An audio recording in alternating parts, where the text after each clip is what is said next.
All right, so I'm gonna do this again, but this time, instead of Grok, I chose ChatGPT to ask me 10 questions about my art, and that was the prompt that I gave it: is ask me 10 questions about my art.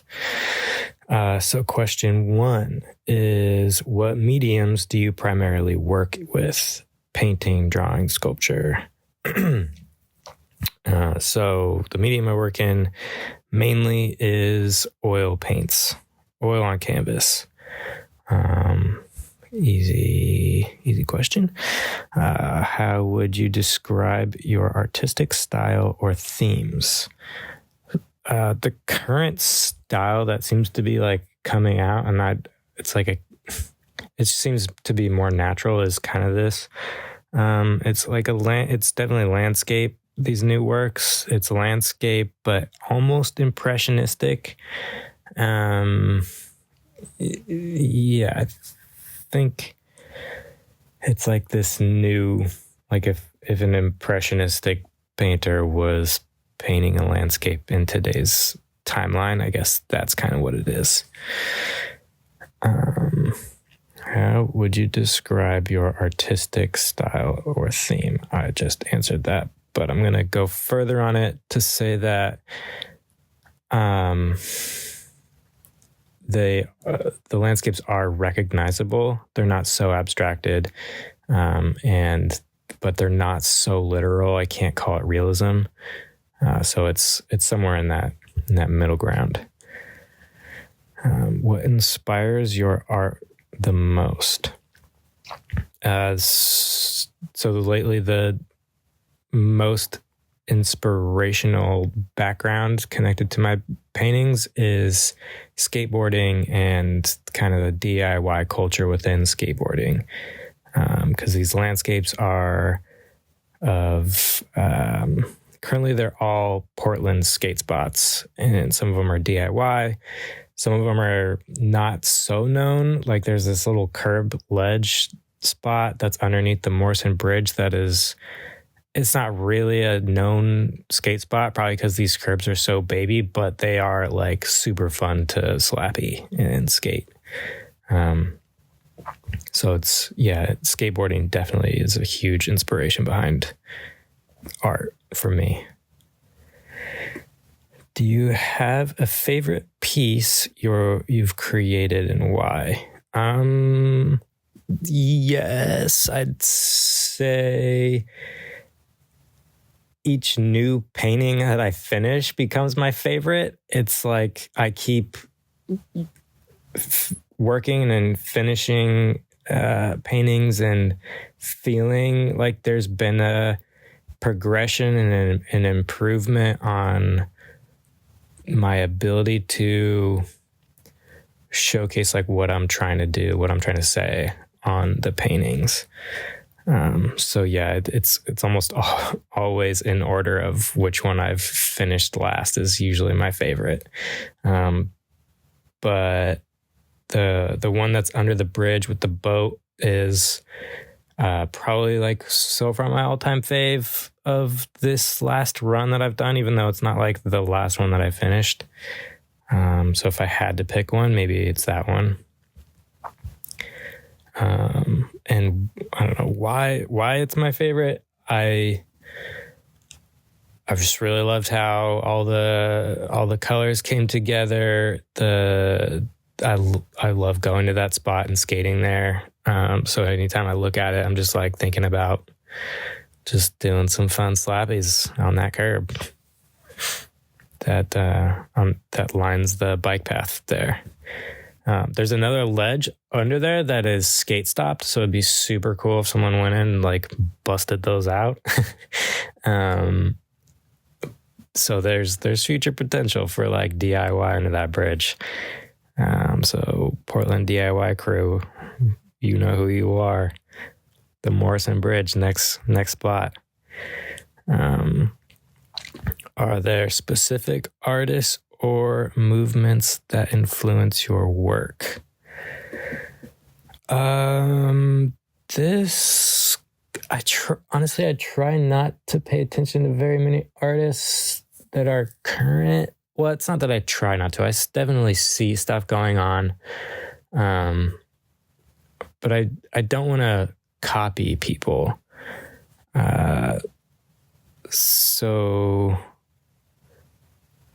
okay, but I'll give you an easy one, and then I got to look up this guy's name. He might be a Japanese painter. Let me see if I can find it.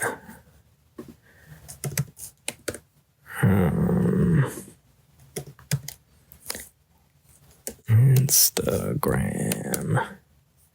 If I go to Instagram in my home, he's this dude. Okay, so in the meantime, while I'm looking for this, I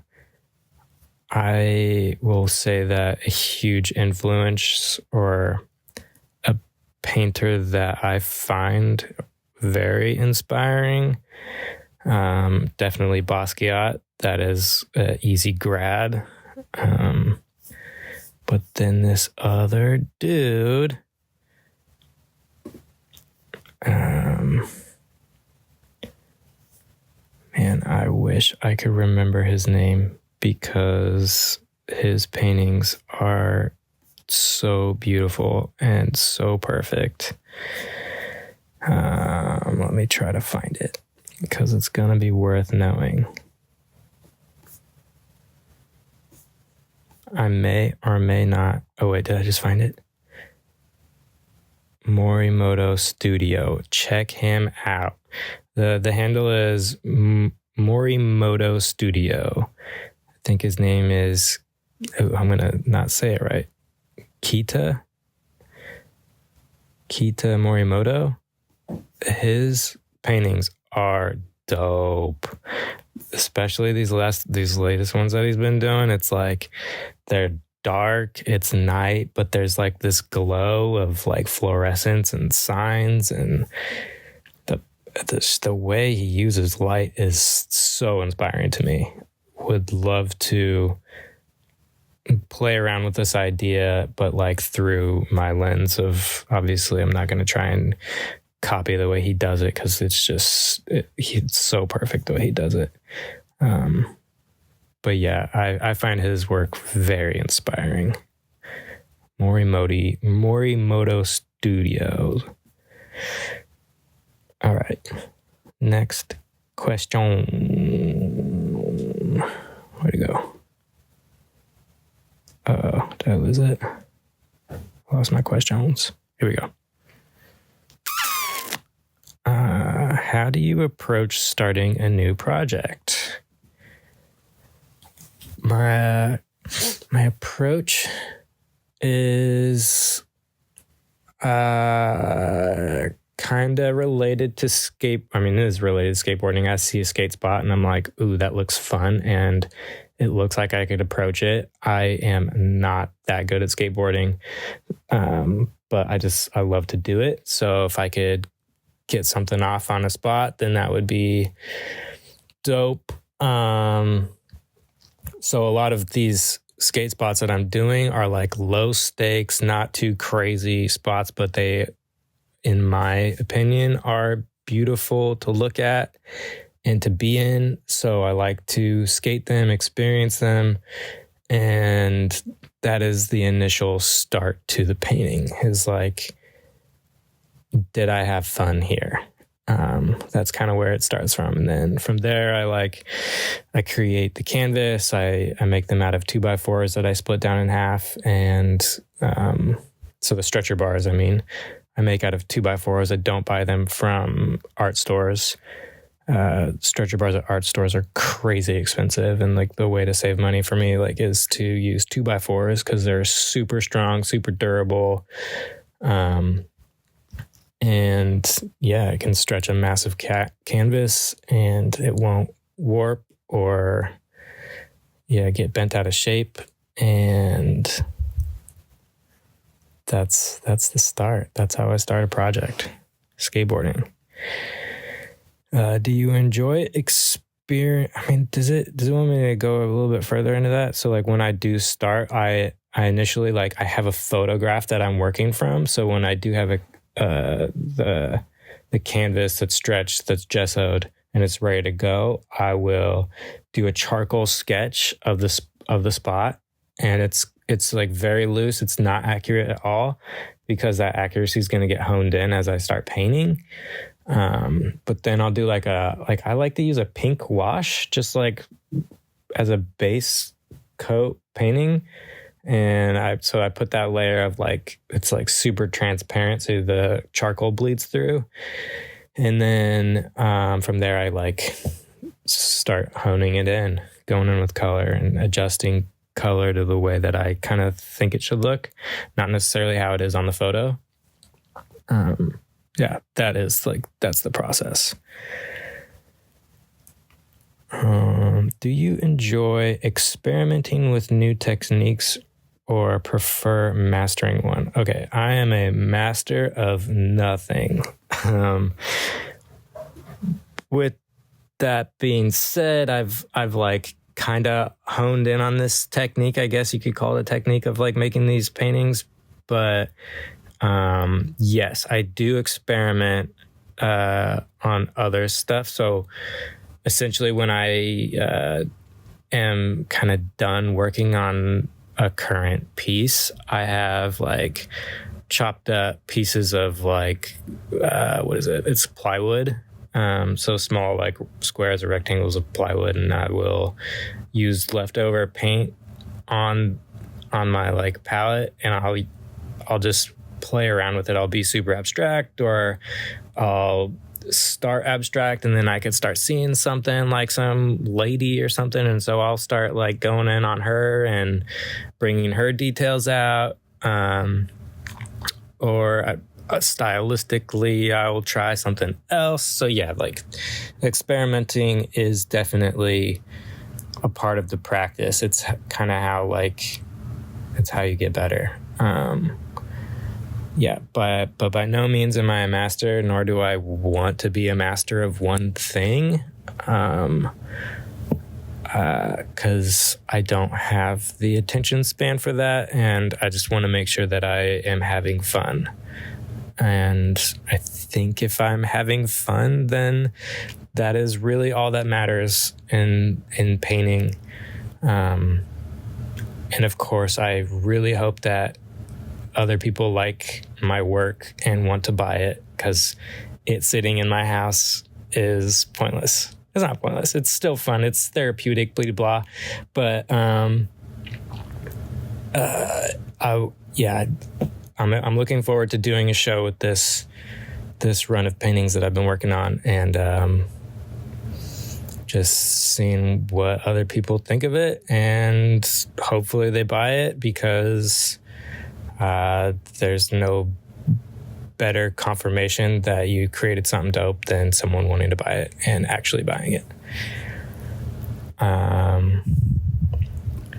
Are you there? Oh, wait, wow, that was kind of a tangent that I went on about buying paintings. Anyways, are there messages or emotions you aim to convey through your art? Messages or emotions?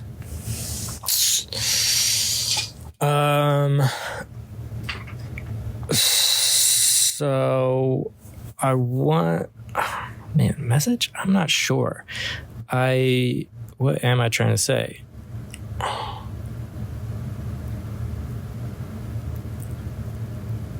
I mean, the people who have skated these spots or are into skateboarding and they know these spots, just even if they haven't skated them, but they see them and they know what it's like to imagine skating them. I guess the aim is that they would feel just as stoked as I am about those spots when they see it in the painting form. And I guess the message is to inspire to go have fun, maybe go skate that spot. And the emotion, the vibe is I'm hoping that it's positive, it's joyful, it's just good vibes, I want people to have fun experiencing my art. It's not too deep. I want people to see where I get joy and to discover where they get joy, and to create more beautiful things in the world. That's the message, I suppose. Do you create art for professional fulfillment? Do you create art for personal fulfillment, professional purpose, or both? It's a personal fulfillment for sure. I've so far made $0 on this. Well, that's not completely true. Okay, so I have not shown this latest grouping of art. I had at a solo show at a coffee shop in Philly, at Ox Coffee. It was super fun. And I did end up selling work there, which goes to like the confirmation of like, oh, I was onto something there. So like keep following this idea of joy. And that's what led me into the skateboarding thing. The last one in Philly was not at all related to skateboarding, but it was just like things that I felt like I had a nostalgic connection to. So it was just like objects on white, and it was a super fun show, and I'm glad that I did it. It was like my really first time showing artwork and pieces sold, which is so validating. I want to do that again. But no, it is not a professional purpose because I don't paint professionally. Although I do think I romanticize that would be a fun idea. Although if I have to worry about selling a painting to pay the mortgage or to pay childcare, like I think that would be stressful and that would take the fun out of it. So it's definitely a personal pursuit for me. It fulfills me personally. And I mean, it definitely helped pull me out of depression when I was younger, when I was like the very first time that I started painting. I definitely battled this depression, and those earlier works, I've never shown. They kind of just like live at my parents' house. But they were a darkness that dwelled in me. And when I painted them on canvas, it felt like that darkness was getting out of me, which was kind of life-saving, that I had found this thing that was therapeutic. So yeah, painting for me is definitely a personal fulfillment, and it, in a way, was like this calling that I think saved my life, actually.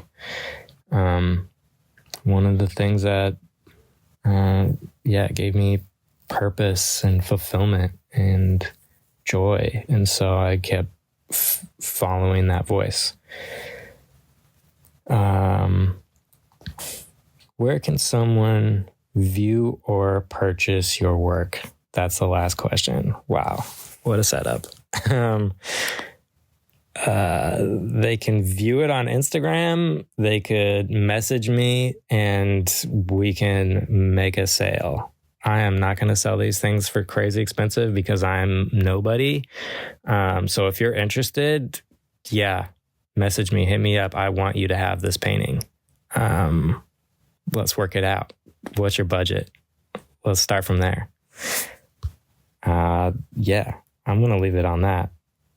That was a good last question. Hopefully I have an art show soon. That would be a really great place to buy the painting. But if not, if you want to snatch it up before then yeah, hit me on the DMs, Peter Patrick Denton. That's my Instagram handle, Peter Patrick Denton. Yeah. All right. Peace.